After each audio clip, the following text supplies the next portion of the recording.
जगत जल जला कर दे सोखे समंदर, भर दे कफन से कयामत का दामन।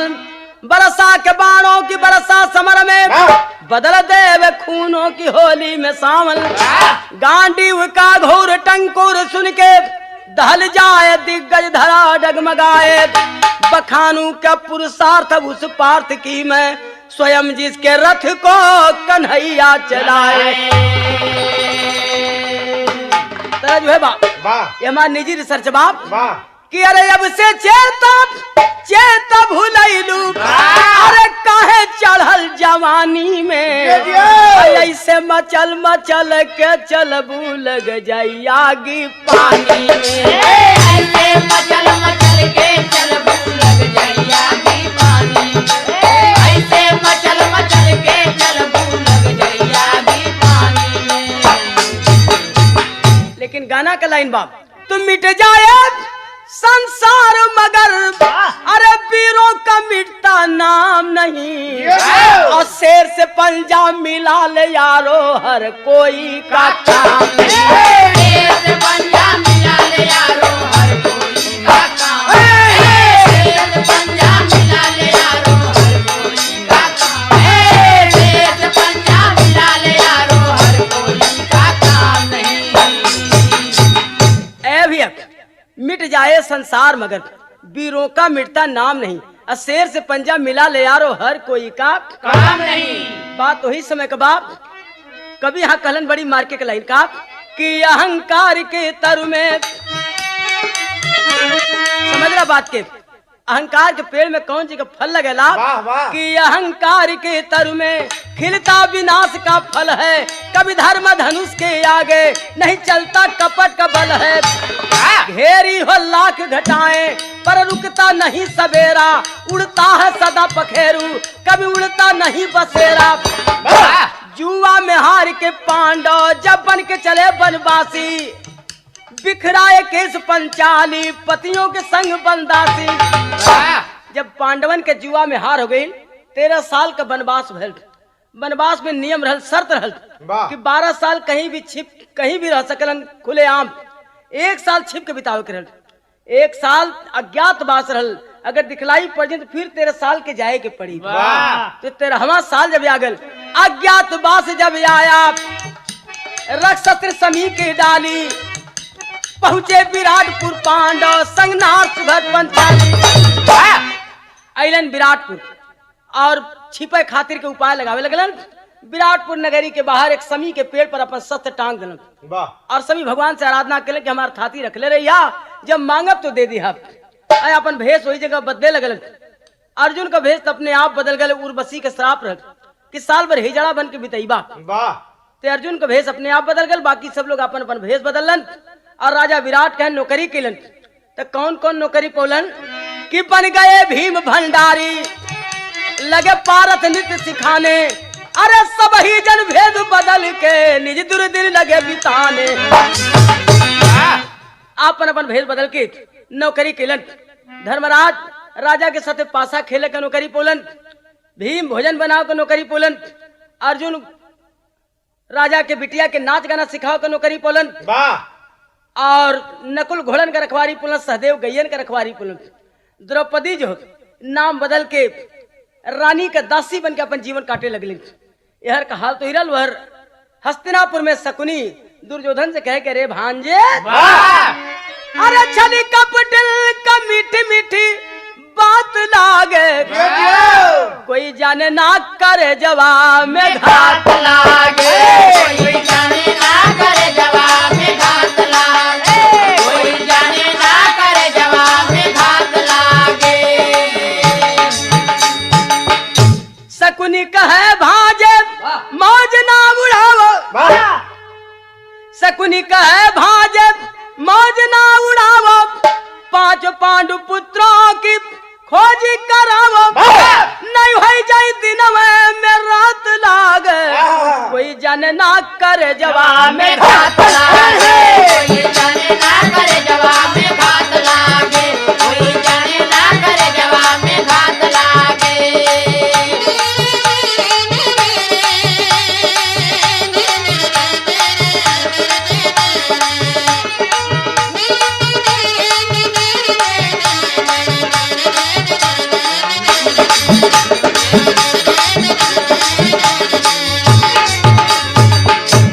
कहे कि अरे भांजे जल्दी उन्हें खोजवा ले और खोजवा के फिर 13 साल के भेज दे। दुर्योधन कहे कि अरे मम्मा बड़ा खोजौली उन्हें पता न चलत बाप। तो कर्ण, दुशासन, दुर्योधन तीनों आपस में राय करते और तब तक एक सेवक आके खबर दिया कि विराट राजा का साला कीचक मारा गया। तो कर्ण कहलत कि कीचक के मारा वाला तो 6 जने रहलन। पहला भीम, दूसरा दादा भीष्म, तीसरा गुरुद्रोण, चौथा बलराम, 5वां दुर्योधन, 6वां कर्ण। तब दुर्योधन लगल गिने कि अरे संगी दादा भीष्म के मरबे ना कैलन, गुरुद्रोण के मरबे ना कैलन, बलराम के मरबे ना कैलन, हम के मरबे ना कैली, संगी तू के मरबे ना कैला। तो बच गेलन भीम। लगत बा भीमवे मर ले बा। एक काम करा संगीत कि अब आइडिया मिल गया कि उस विराटेपुर में हुए। शकुनी कहा तब का देखत बा जल्दी पहचान ला। दुर्योधन कहे कि कैसे पहचान ले, कोई उपाय? शकुनी कह रहे चढ़ाई करवा दे विराटपुर पर, अगर होंगे सब छिपे नहीं रहेंगे, सामने आ जाएंगे। तरह जो है बाप कि हम है मजनू का यार प्यार। ये गीत पहले सुपर कैसेट में हमारे गावल रिकॉर्ड बा कि हम है मजनू का यार प्यार सिखलाई बये गोरी। हम है मजनू का यार प्यार सिखलाई बये गोरी। हम है मजनू का यार प्यार सिखलाई बये गोरी।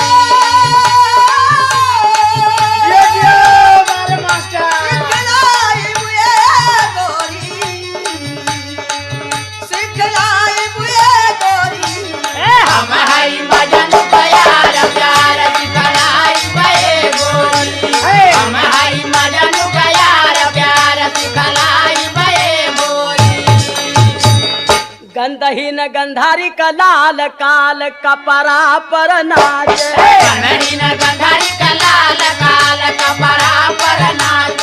गंधहीन गंधारी का लाल काल कपरा पर नाच।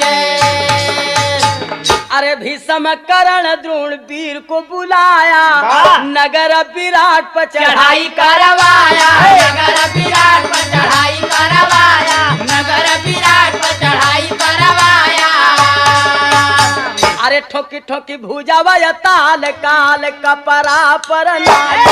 ठोकी ठोकी भुजावा ताल काल कपरा पर नाच। ठोकी ठोकी भुजावा ताल काल कपरा पर नाच। दो तरफ से विराटपुर को दुर्योधन घेरवा लिया।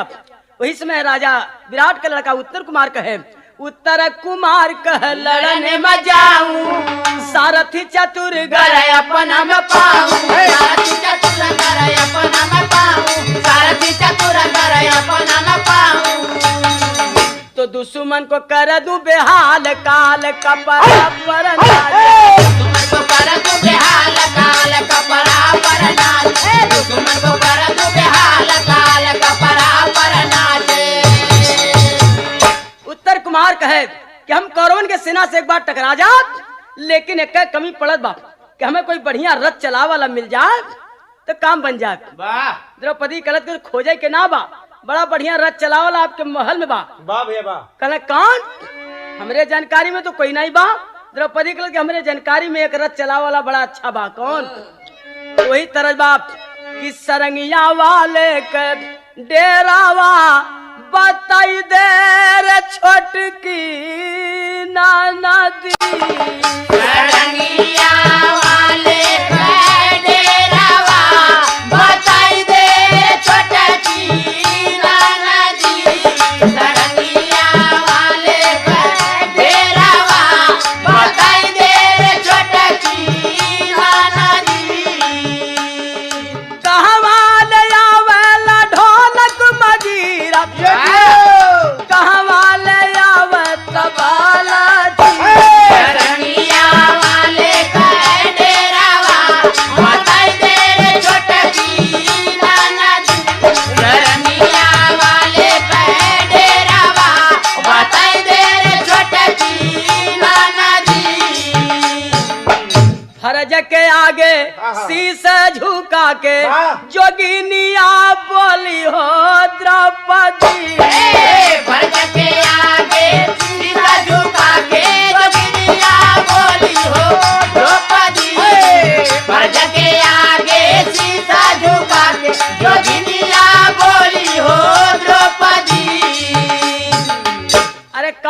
सारथी वाह। अरे हम बृहन्नल वाह भैया, वाह। चतुर सारथी रथवन से हकवावा हो हम विहंगल चतुर सारथी रथवन से हकवावा हो हम विहंगल चतुर सारथी रथवन से हकवावा हो बृहन्नल बृहन्नल वाह जन उत्तरा के नाच गाना सिखावला वही बृहन्नल वाह। हम बृहन्नल चतुर सारथी रथवन से हकवावा हो वाह। तब पार न पई है उत्तर से कोई भवानिया बोली हो द्रौपदी वरन पई है उत्तर से कोई भवानिया बोली हो द्रौपदी वरन पई है उत्तर से कोई भवानिया बोली हो द्रौपदी अगर बृहन्नल सारथी बन के चल जाए तो उत्तर कुमार के लड़ाई में कोई पावल नहीं बा वाह कहलन राजा के रे हऊ नचनी हवा वाह वाह हे तरज बदल गई बाप कवन तरज कि देख के अखिया में हम कजरा मारब सबकी वरिया नजरा कोई का करी है वाह। अरे राजा कह वीर जब सजी है रण में बिगुल जंग के बजी है तमऊगा का लड़ी है राजा कहे वीर जब सजी है रण में बिगुल जंग के बजी है तो मऊगा का लड़ी है ओ मऊगा का लड़ी है राजा कहे वीर जब सजी है रण में बिगुल जंग के बजी है तो मऊगा का लड़ी है ओ मऊगा का लड़ी है अरे रूप जाना ना नाच सिखावे ढोलक जाजू बजावे हो रे ढोलक झांझ बजावे हो रे ढोलक झांझ बजावे अरे जेकर जैसन काम जगत में वो के वैसन भावे हो ओके वैसन भावे हो ओके वैसन भावे अरे उनका तो रूपवा लड़ा वाला नहीं लगत बा अर्जुन का रूपवा पहचान में नहीं आवत बाप और उनका विश्वास नहीं पड़त बा कहे कि वीर का वार वीर के लगी है कायर देख तमाशा भगी है मऊगा का लड़ी। वीर का वार वीर के लगी है काया देख तमाशा भगी है तो मौका का लड़ी है हो मौका का लड़ी वीर का वार वीर के लगी है काया देख तमाशा भगी है तो मौका का लड़ी है हो मौका का लड़ी है अरे विश्वास नहीं पड़त बाप द्रौपदी के महाराज विश्वास करा लड़बो करी है रथियो चले है जरूरत पड़ी तो आपके विजय दिला दे वाह कहना तब बुलाओ भाई सेवक खबर दिया अर्जुन के बृहन्नल रूप में कि महाराज आपके उत्तर कुमार का सारथी बन के जाए के बाप कहना अरे भाई हम का जानी यहाँ गाना का भाव बा तरह वही बाप कि अरे गजब भर के गुजरिया गजब कर हो गजब भर के गुजरिया गजब करे हो गजब भर के गुजरिया गजब करे हो हम बोलाई जब वाह भाई वाह अब तब कर हो गजब भर के गुजरिया गजब करे हो गजब भर के गुजरिया गजब करे हो गजब भर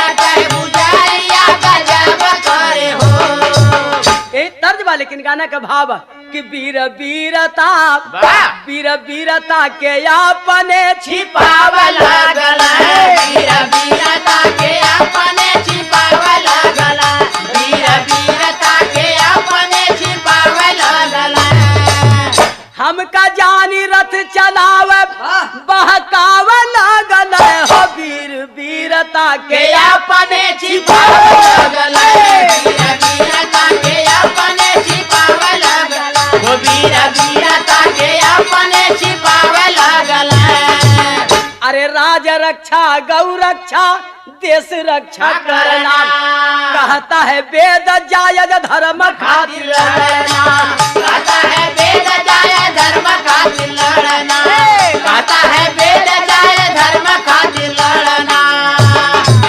राजा आइल समस्या समझाव लागल हो वीर वीरता के अपने छिपाव लगल वीर वीरता के अपने छिपाव लगल वीर वीरता के अपने छिपाव लगल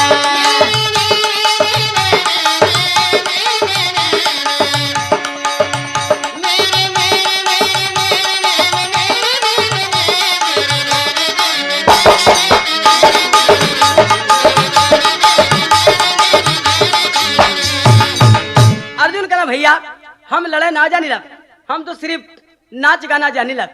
सेवक खबर दिया राजा को, तो कुछ नहीं जानते हैं। राजा कलन द्रौपदी से क्यों रे दासी, तू कह रही थी क्यों लड़ना जानते हैं लेकिन तो इनकार कर हैं। द्रौपदी कहे के रे सरकार हम मनाए उनके आप घबरा जी। अकेले में द्रौपदी अर्जुन से कहती है सुन करके धनंजय की बानी। द्रौपदी उन्हें फटकारी है, अरे फर्ज मरने मिटने को वरण अंदर ललकारी है। जिस वृक्ष की छाया पाते हो समझो वह वृक्ष तुम्हारा है, उस वृक्ष को कटने से पहले कट जाना फर्ज हमारा है। कहो जेकरे शरण में अपन जिंदगी बितौला ओकरे रक्षा के समय आयल तो इनकार कर देला। अरे कोई के एहसान का बदला चुकाओ के मौका हो। अर्जुन कलन के हमके लड़ाई से इनकार ना हो, सिर्फ डर इतना कि कहीं अगर भेद खुल जाई तो सब 13 साल का कैल करावल माटी हो जाएगी। द्रौपदी गणना करके बतलाती है कि अब उस बात का डर नहीं है, समय टल चुका है, तैयार हो जाइए। मान बात द्रौपदी का पारथ बन के सारथी संग चले, नाधे तुरंग भर के उमंग उत्तर कुमार जब जंग चले। चढ़ गया निशाने पर शिकार पारथ के दिल उल्लास हुआ, अब खुले का पर्दा बानों से रण अंदर विश्वास हुआ। अब अर्जुन आके उत्तर कुमार के रथ पर सारथी बन के बैठलन है। जब घोड़ा का रस्सी पकड़लन है तो लिखे कि पड़ल समय के बाद तरस बदल के अरे कचौड़ी गली सुन कैला बलमू, मिर्जापुर में कैला गुलजार हो, कचौड़ी गली सुन कैला बलमू। मिर्जापुर में कैला गुलजार हो, कचौड़ी गली सुन कैला बलमू। मिर्जापुर में कैला गुलजार हो, कचौड़ी गली सुन कैला बलमू।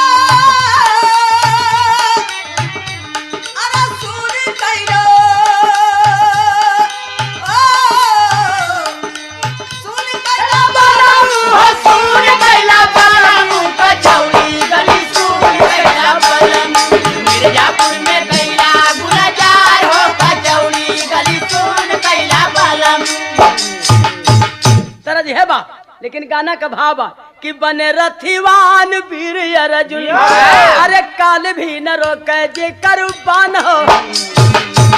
अरे वारे समय वही अर्जुन है जो काल से लड़ने का दावा रखता था और आज एक बालक का सारथी बन गए। तो काल भी न रोके जे कुर्बान हो कि बने रथिवान वीर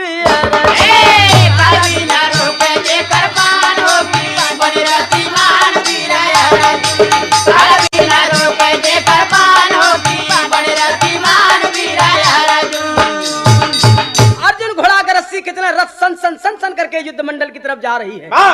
देख के दुर्योधन का सेना तूफानी, अरे अनगिनत वीर के कर वीरता बखानी की बने रथिवान वीर अर्जुन। अरे कांपे लागल उत्तर का परान हो, लड़कवा का भैया बड़ा तेज चलत हुआ।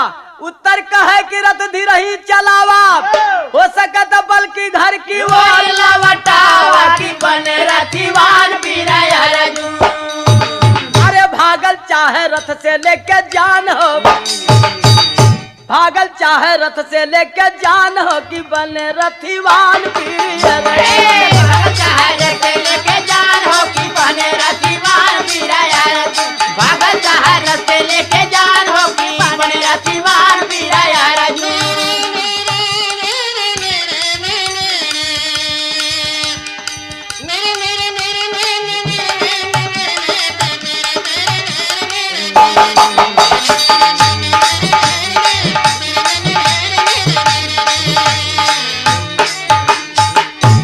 धीरे ही चला, हो सके तो घरे लौट चला। अर्जुन कहने कि हम घरे ना जब हमके सारथी बना के ले ला तो हम सामने जा वाला है, पीछे हटे वाला ना है। लड़कवा कल तब तू जा सामने, हम चलती घरे।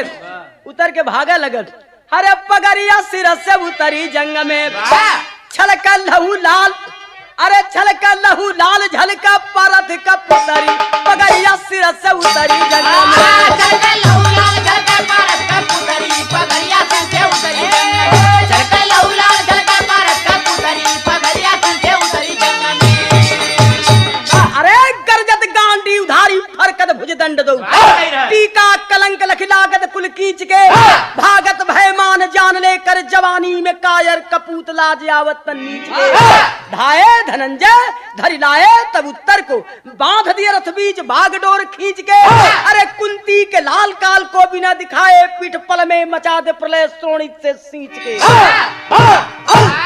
दौड़ा के धैले कहना बचवा भगवा आज भागब न भागे दे तुम्हारा लड़ाई के पड़ी अधय के उठाए के लिए रथिया में बांध देना कलच के अब जिंदगी गई ऐसा आदमी से काम पड़ल के अपनी जिंदगी दे हमारो जिंदगी ले लेकिन अर्जुन रथिया घुमा दे घुमा के वही पेड़े तर ले जहाँ शस्त्र टंगल और कहलन कि जा बचवा शस्त्र उतार के ले यही पर शस्त्र टंगल बा लड़कवा गल तो सब शस्त्र सर्प का रूप धारण कर लन तब अर्जुन स्वयं जाके आराधना के लिए कि हे प्रभु आज हमारे थाती हम के दे देवल जाए तब वहां से शस्त्र उतरल और ले करके अर्जुन जब दिखावे लगलन कि भाला युधिष्ठिर का ई गदा भीम को गांडी हमार और वही जगह परिचय दिलन है पोल खुलल गांडी उठा लेने अर्जुन कहलन कि बचवा आप तुरंत चलाओ और हम लड़ब अरे धरे धनंजय गांडी भरे उमंग जंग कोई रोकी ना अवतार ले ताज नाज के रंग जंग कोई रोकी ना उतार ले ताज नाज के रंग जंग कोई रोकी ना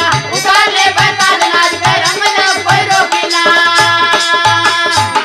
ये समय अर्जुन चलल हुन दूर से गुरदोन का नजर पड़ गई कल रथ पर जो मनई आवत बा अर्जुन की भांति लग रहा है दादा भीषम कल के अर्जुन की भांति नहीं अर्जुन ही है और आज बातिन से काम न चली लड़ाई के पड़ी समय अपन अपन पोजीशन लेला तीन तरफ कौरवों की सेना घेर लेती है अरे भूरी सेवा भगदत्त जय दरत काशी नाव तोड़े हो दुष्ट दुशासन दानी कर्ण को बेपानी कर छोड़े हो और चले खचा खजरल में खूनी खंग जंग कोई रोकी ना रथ घोड़ा कट कट के गिरे मतंग जंग कोई रोकी ना रथ घोड़ा कट कट के गिरे मतंग जंग कोई रोकी ना रथ घोड़ा कट कट के गिरे मतंग जंग कोई रोकी ना अरे गुस्से में गुरुद्रोणाचार लेकर धन बाण दहाड़े हो मारे बाण के अर्जुन रण में गुरुवर को पछाड़े अरे गुरुवर को पछाड़े हो देख हाथ दुर्योधन होगा दंग जंग कोई रोकी ना देख हाथ दुर्योधन होगा दंग जंग कोई रोकी ना और भिड़े भिड़े आखिर पारथ के संग जंग कोई रोकी ना भिड़े भिड़े आखिर पारथ के संग जंग कोई रोकी ना भिड़े भिड़े आखिर पारथ के संग जंग कोई रोकी ना ए भैया लड़ाई का सीन का रहो समय अरे तरह तरह खून बहा हर तन से तीर तुड़ीर कढेरा देखा कटी कटी धनुष गिरल धरती पर ध्वजा छत्र गईल छितरा अरे लेकर खपर खरग भवानी पिए खून रण में हर साल कटी कटी लाश गिरल धरती पर खून की नदियां चली फफार बहने लागी लाश नदी में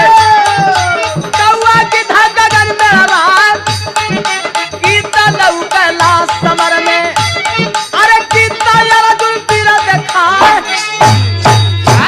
लड़ाई में एक ही वीर अर्जुन सिर्फ खड़े हैं बाकी सब वीर धरती पर पड़े हैं अरे शंकर से भयंकर हो प्रलयंकर गांडीधारी धर्म से देहल धरती अंबर दहला अरे भीष्म ऐसे वीर हो अधीर होई गईले और गंगा जी का बहर दिया जनवा बचाए कि कैला मोहन पान का संधान वीर अर्जुन निदिया में दहल बड़ी दल के सुता ताने का कुंडल साथ मारे के मुकुटा लहले दुर्योधन का धनंजय उतरवा अरे विजय का डंकवा बजा के रनवा में चलना जवानवा पतकवा उड़ा चल जवानवा पतकवा उड़ा चल जवानवा पतकवा उड़ा आयर चलना जवानवा पतकवा उड़ा बाबू चलना जवानवा पतकवा उड़ा चल जवानवा पतकवा उड़ा चल जवानवा पतकवा उड़ा अरे झुरे बहादुर रण में सदा मौत का पलना अब विजयी भैला बलवनवा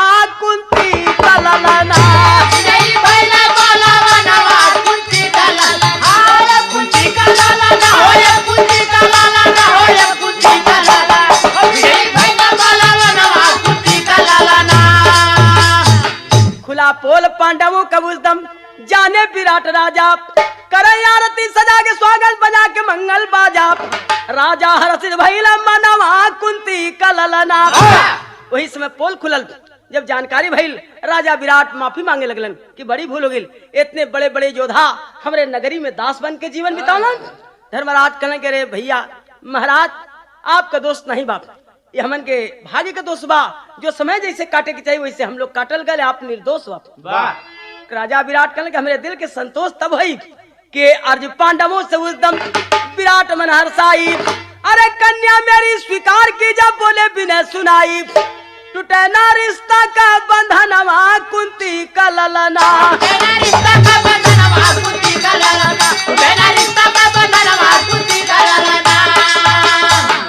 वही समय कलंग मेरी कन्या को स्वीकार करके अर्जुन मुझे अपना रिश्तेदार बना ले। अर्जुन कहते हैं कि पिता और पुत्री की शादी नहीं हो सकती, वो मेरी शिष्या है, मैं उसका गुरु। रह गई बात रिश्तेदारी की, तो रिश्तेदारी हो सकती है कि दिए खबर द्वारिका में अर्जुन अभिमन्यु की बुलवाई। अभिमन्यु तरह के शादी ध्यान श्याम रचाई। अरे सवदी भैला मरदनवा कुंती कललना।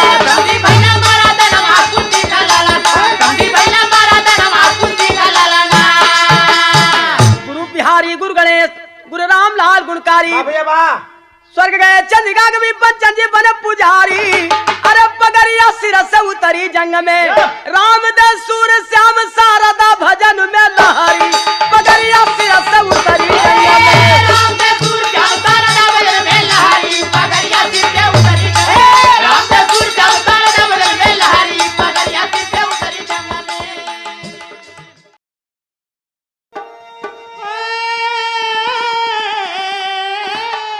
दिया मिठाई भइल बा, मिठाई भइल बा कल जुगवा में जो बना मिठाई भइल बा। जुगवा में जो बना मिठाई भइल बा कला जुगवा में जो बना मिठाई भइल बा।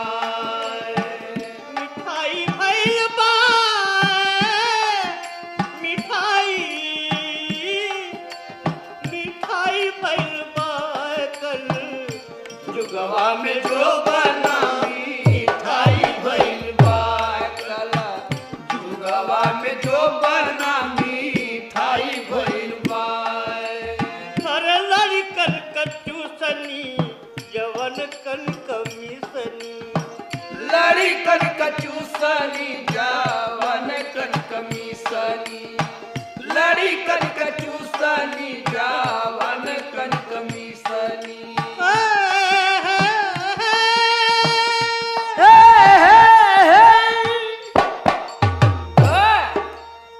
बुढ़वन के आँखी के अरे दिया बिना दांत का बछरू कहियाई सुनाए बुल्लू भैया। सुनत हई।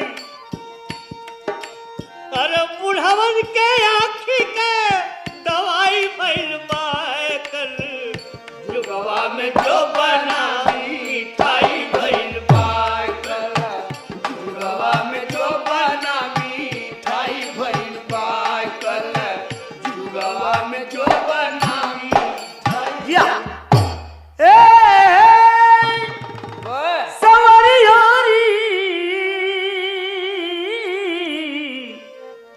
भोले बाबा जोगिया हो मोरे जन्म लेकर पतित पावनी गोद में जो बना ब्रह्मचारी किया धर्म रक्षा। पाया भी बलबर यही जिंदगी में जब तक रहे मरने जीने की इच्छा। हस्तिनापुर के हस्ती के चक्कर में फंस के गिर गया रण में वीरता की बंसी बजाकर। जबकि जीवन की अंतिम घड़ी आ गई सो गया सर की सैया समर में सजा के। तर्जुमा है बस एक औरत दुनिया में बसी एक और दुनिया है इसी संसार के नीचे। बसी एक और दुनिया है इसी संसार के नीचे। बसी एक और दुनिया है इसी संसार के नीचे। या बसी एक और दुनिया है इसी संसार के नीचे। पड़ गया सखियों का झूला कदम के डार के नीचे। पड़ गया सखियों का झूला कदम के डार के नीचे। पड़ गया सखियों का झूला कदम के डार के नीचे। आय हाय मिले जबकि खबर खूनी धड़कती वीर के छाती। मिले जबकि खुनर खूनी धड़कती वीर से छाती। मिले जब कोई खबर खूनी धड़कती वीर से छाती। या मिले जबकि खबर खूनी धड़कती पीर से छाती। पिघल जाती बर्फ बनकर कोई रणधीर की छाती। पिघल जाती बर्फ बनकर कोई रणधीर की छाती। पिघल जाती बर्फ बनकर कोई रणधीर की छाती। रामवीर यादव जरा सा मास्टर साहब ख्याल करा ई तोहरे का हम जवाब देते महाभारत के। धरती बन गई वियोगन। धरती बन गई वियोगन। धरती बन गई वियोगन। गमगीन हुआ तब अंबर। गमगीन हुआ तब अंबर। गमगीन हुआ तब अंबर। गिर गए थे पांचों पांडव जब लच्छा गृह के अंदर। गिर गए थे पांचों पांडव जब लच्छा गृह के अंदर। गिर गए थे पांचों पांडव जब लच्छा गृह के अंदर। शकुनी दुर्योधन मिलकर। शकुनी दुर्योधन मिलकर। शकुनी दुर्योधन मिलकर। है भारी दगा कमाए। है भारी दगा कमाए। है भारी दगा कमाए। लाही का बना भवन में आधी रात को। लाही का बना भवन में आधी रात को आग लगाए। आय हाय। आधी की लपट जब लगी है। आधी की लपट जब लागी। आधी की लपट जब लागी। आधी की लपट जब लागी। आगी की लपट जब लागी। आगी की लपट जब लागी। तब घबरा करके जागे। तब घबरा करके जागे। तब घबरा करके जागे। निकले सुरंग से उस दम ओ जान बचा कर भागे। निकले सुरंग से उस दम वो जान बचा कर भागे। निकले सुरंग से उस दम वो जान बचा कर भागे। हाय हाय कहले भी कि आज अग्नि देवता अगर बचा देबा तो तोहके 100 भाई के बलिदान देव। आय हाय मालिक का मर्जी। पांचों भैया और कुंती माँ निकल जाती है। यह भीष्म जी को पता लगा। गंगा के सुमन जब पाए। गंगा के सुमन जब पाए। गंगा के सुमन जब पाए। जलने की सही खबरिया। जलने की सही खबरिया। जलने की सही खबरिया। बन गई घटा सावन की दादा की विरह नजरिया। बन गई घटा सावन की दादा की विरह नजरिया।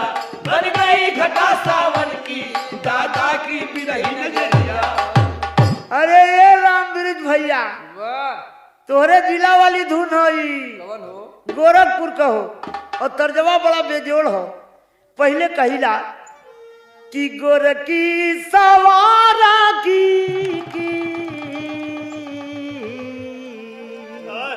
कैसे भैया? अरे गोरकी सवारा की के अखिया में कजरवा मोरे राम। ए अखिया में कजरवा मोरे राम। ए रामा ऊहे हो कजरवा जनवा मारे ला।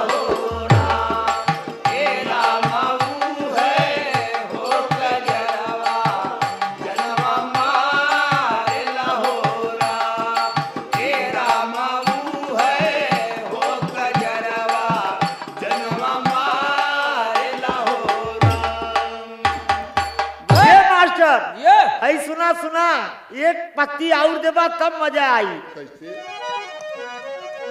कि जोगी का सरांगिया बिकाले गोरखपुरवा मोरे राम, बिकाले गोरखपुरवा मोरे राम। ए रामा बासी या बिकाले बनरसिया हो राम। ए रामा बासी या बिकाले बनरसिया हो राम। ए रामा बासी या बिकाले बनरसिया हो राम। जोगी का सरांगिया, अरे क्या सही है? जोगी का सरांगिया बिकाले गोरखपुरवा मोरे राम, बिकाले गोरखपुरवा मोरे राम।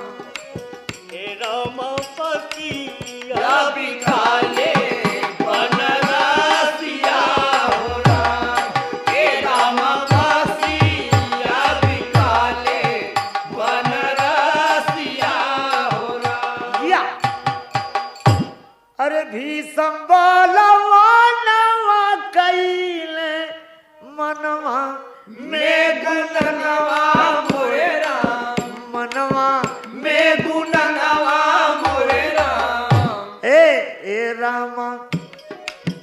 रामा देव चल ले आपन खुद पर नवा हो राम। ए रामा देव चल ले आपन खुद पर नवा हो राम।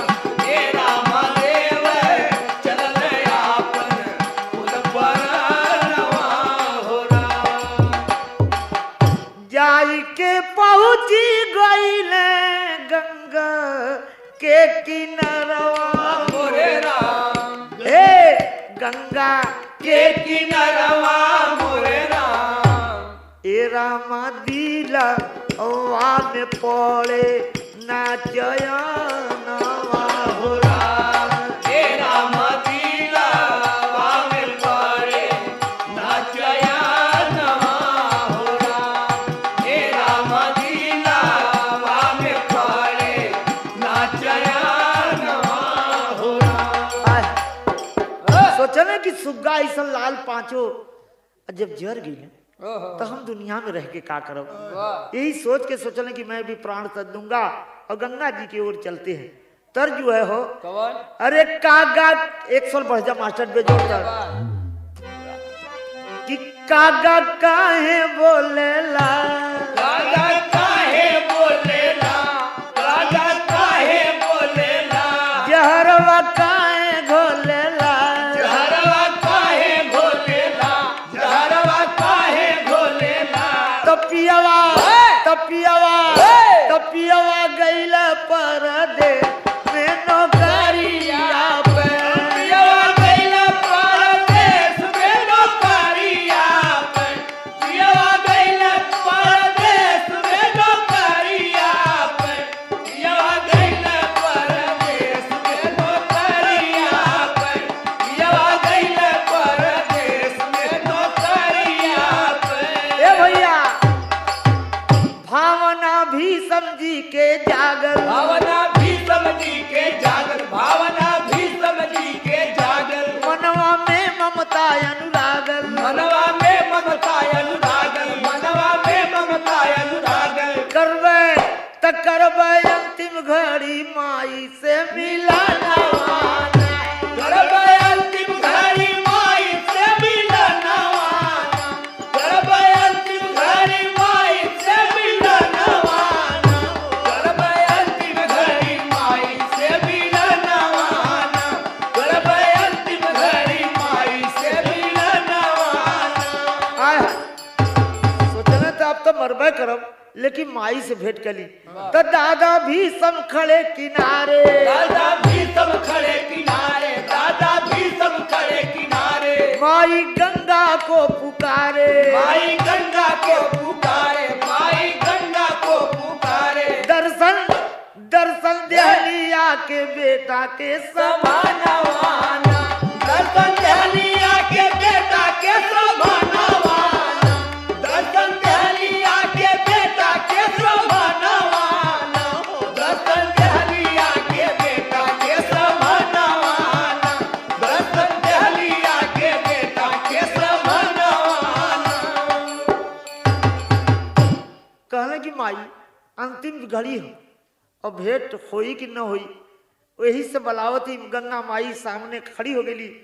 तो तर्ज है कि काचे निदिया में जगौल बाबे दर्दी बालमा, काचे निदिया में जगवल बाबे दर्दी बालमा, काचे निदिया में जगवल बाबे दर्दी बालमा। बाबे दर्दी बालमा, बाबे दर्दी बालमा, अरे दर्दी बालमा, काचे निदिया में जगवल बाबे दर्दी बालमा, काचे निदिया में जगवल बाबे दर्दी बालमा, काचे निदिया में जगवल बाबे दर्दी बालमा। या अरे काशी भैया जिया। और मास्टर मर्द बड़ा स्वार्थी होना। अच्छा। हाँ लेकिन यहाँ भाव हो, बोला काहे बदे हमरा के बोलौला लल, बोला काहे बदे हमरा के बोलौला लालना, बोला काहे बदे हमरा के बोलौला लालना। आय गंगा माई मेहना मारत हई वाह। कि जब की जरूरत बेटा हमके सतावेला, और तब तो है ममता माई के हो याद आवेला। कब तो हम ममता माई के याद आवेला, कब तो हम ममता माई के याद आवेला। अरे ऐसे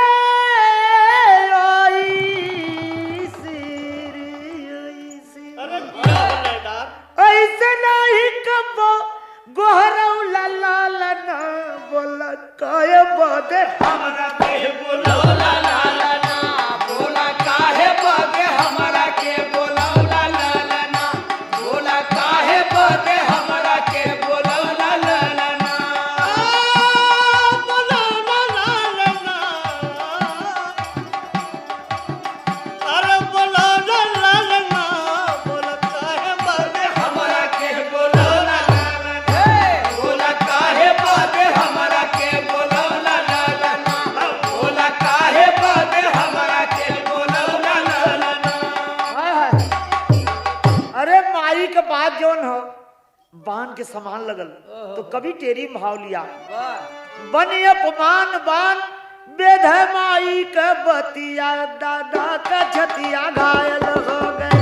बने अपमान बाल बेधे माई का छतिया, दादा की छतिया घायल हो गई। बने अपमान बाल बेधे माई का छतिया, दादा की छतिया घायल हो गई। किया हो तो हर कला इतना बदल दिले है। होली आई रे कनाई, होली आई रे, होली आई रे कनाई रंग चल के सुना दे जरा बांसुरी। होली आई रे होली आई रे, अरे होली आई रे कनाई, होली आई रे, होली आई रे कनाई रंग चल के सुना दे जरा बांसुरिया। या अरे मन मसान भय वीरान दुनिया, लागे कड़ुई बानी से जोश जंगीली बात भीष्म बोले गंगा महारानी से मैं बाल ब्रह्मचारी हूँ माँ सुन लीजिए यही है प्रण मेरी, ना कभी आज से सपनों में भी याद करेंगे हम तेरी। माँ भीष्म जी बोले अरे माँ अगर बेटे की ममता होगी तो तुम खुद आकर मुझसे मिल सकती हो और हमें बता दे पांडव मर गए या जिंदा है। गंगा जी बोली कि जाकर विदुर से पूछ लो कि दादा भीष्म जाकर विदुर जी से पूछते हैं और तर्ज बड़ा खतरनाक बदल गए हो। अब आए विदेशिया कि बतिया सुरंग वाली विदुर जी से पूछत हो कि बतिया सुरंग वाली विदुर जी बताई दिखले मनवा में धीरे धैले सुन के जी करिया कुंता संग सुमनवा हो दिनवा बीतावत रहले द्रौपदी नगरिया में बन के भिखारिया जीतने स्वयंवर में धुरंधर रानी द्रौपदी की पांचों पाती संग गईली खैली दर दर ठोकरिया आखिरी समैया जंग छिड़ल कुरुक्षेत्रवा बीचे बनवा चलावे दादा भी संभाला करिया। वह समय आ गया बीते बीते वह द्रौपदी को पांचों पांडव स्वयंवर से लाए और समय ऐसा आ गया कि भगवान कृष्ण कितना हूं मनाए दुर्योधन को माना नहीं युद्ध शुरू हो गया। तो पपट में भाव हो कि हाँ खैरत कुरुक्षेत्र के बीच कन्हैया भैया मनमोहन 9 दिन कैले भी समझी लड़ैया भैया मनमोहन 9 दिन कैले भी समझी लड़ैया भैया मनमोहन 9 दिन कैले भी समझी लड़ैया भैया मनमोहन ओ 9 दिन कैले भी समझी लड़ैया भैया मनमोहन हो मनमोहन 9 दिन कैले भी समझी लड़ैया भैया मनमोहन 9 दिन कैले भी समझी लड़ैया भैया मनमोहन। भीषम दादा कि 10,000 रथ रोज गिरे जब बाण चलावन लागे हो टिके न कोई वीर समर में गंगा सुत जब आगे हो। अरे विकल हुए भीषम के देख बिरतैया भैया मनमोहन सोचे लगल बंसी के बजवैया भैया मनमोहन सोचे लगल बंसी के बजवैया भैया मनमोहन सोचे लगल बंसी के बजवैया भैया सोचे लगल बंसी के बजवैया भैया मनमोहन हो मनमोहन सोचे लगल बंसी के बजवैया भैया मनमोहन सोचे लगल बंसी के बजवैया भैया मनमोहन सोचे लगल बंसी के बजवैया भैया मनमोहन सोचे लगल बंसी के बजवैया भैया मनमोहन सोचे लगल बंसी के बजवैया भैया मनमोहन। अरे भैया जेकर इतना शरीर पूर्णिया तौने पर 10,000 सैनिक रोज काटा ही मामूली बात नहीं हो।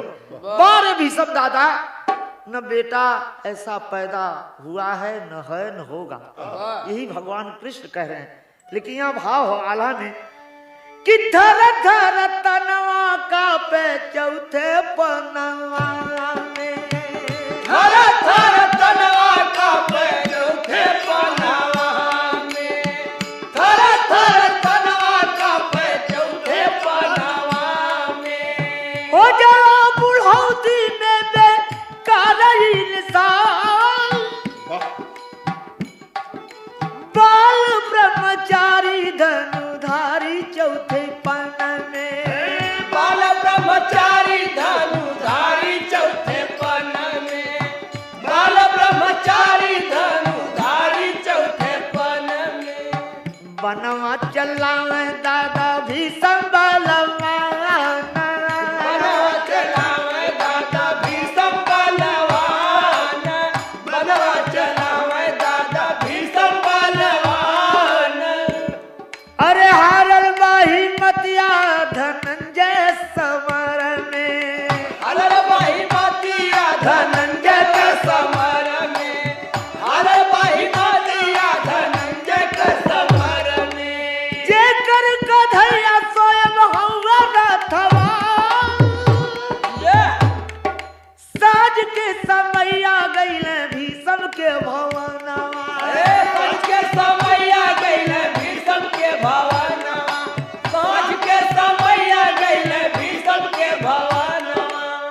पूछे धर्मराज जी विजय का परिणाम। पूछे धर्मराज जी विजय का परिणाम। पूछे धर्मराज जी विजय का परिणाम। अरे भेदवा बता के दादा भी संभल करिया। भेदवा बता के दादा भी संभल करिया। भेदवा बता के दादा भी संभल करिया। भेदवा बतावे दादा भी संभल करिया। आधी रात गईल कुरुक्षेत्र मैदान। आधी रात गईल कुरुक्षेत्र मैदान। आधी रात गईल कुरुक्षेत्र मैदान। अरे कुरुक्षेत्रवा में माई गंगा जी के देखल। कुरुक्षेत्रवा में माई गंगा जी के देखल। कुरुक्षेत्रवा में माई गंगा जी के देखल। कुरुक्षेत्रवा में माई गंगा जी की देखल। कई के प्रणाम बोले मधुरी जबान। कई के प्रणाम बोले मधुरी जबान। कई के प्रणाम बोले मधुरी जबान। कई के प्रणाम बोले मधुरी।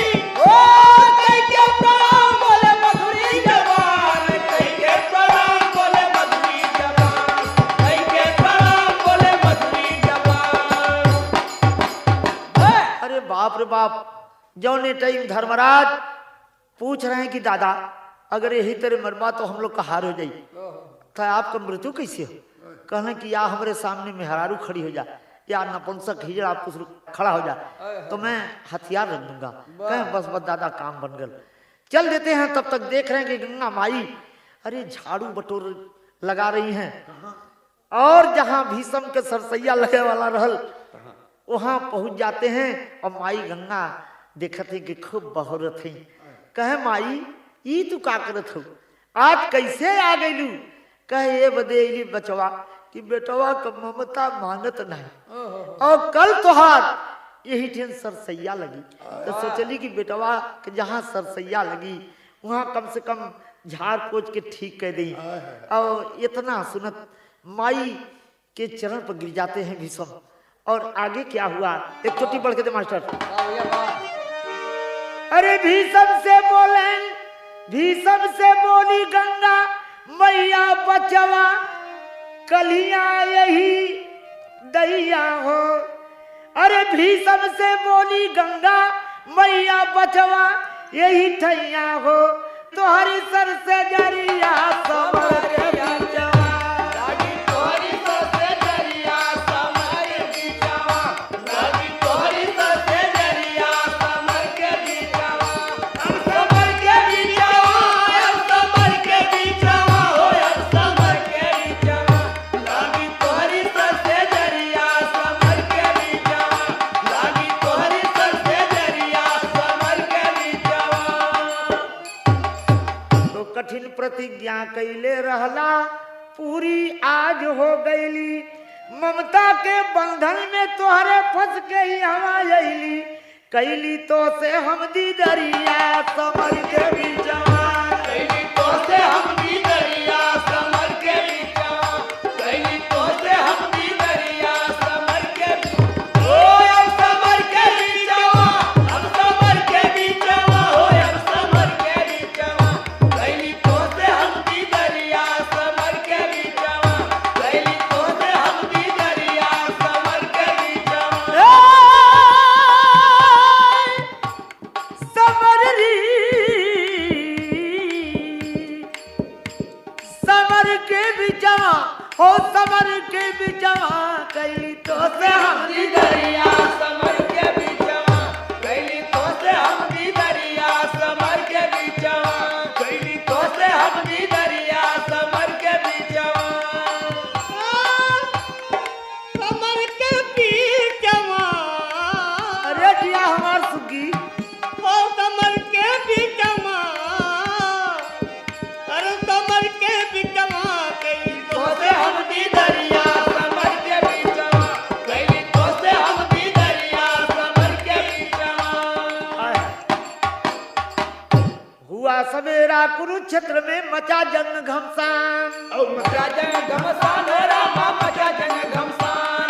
मचा जंग घमसान रामा मचा जंग घमसान। हुआ सवेरा कुरुक्षेत्र में मचा जंग घमसान, होके निहत्ता खा के चोट गिर गए भीषण बलवान, बाण से झाझर शरीरिया समर के बीचवा, बाण से झाझर भैसरिया समर के बीचवा, बाण से झाझर भैसरिया समर के बीचवा, हम समर के बीचवा, हम समर के बीचवा, हो हम समर के बीचवा, बाण से झाझर भैसरिया समर के बीचवा, बाण से झाझर भैसरिया समर के बीचवा, समर के बीचवा, यह कारीगरी हो तो है। अरे समर के बीचवा, ओ समर के बीचवा, झाझर भैसरिया समर के बीचवा, बाण से झाझर भैसरिया समर के बीचवा, बाण से झाझर भैसरिया समर के बीचवा। आय हाय। दादा के सामने जब भगवान कृष्ण अर्जुन से कहे कि जल्दी शिखंडी के लाओ, और शिखंडी खड़ा हो जाता है, दादा धनुष बाण रख देते हैं।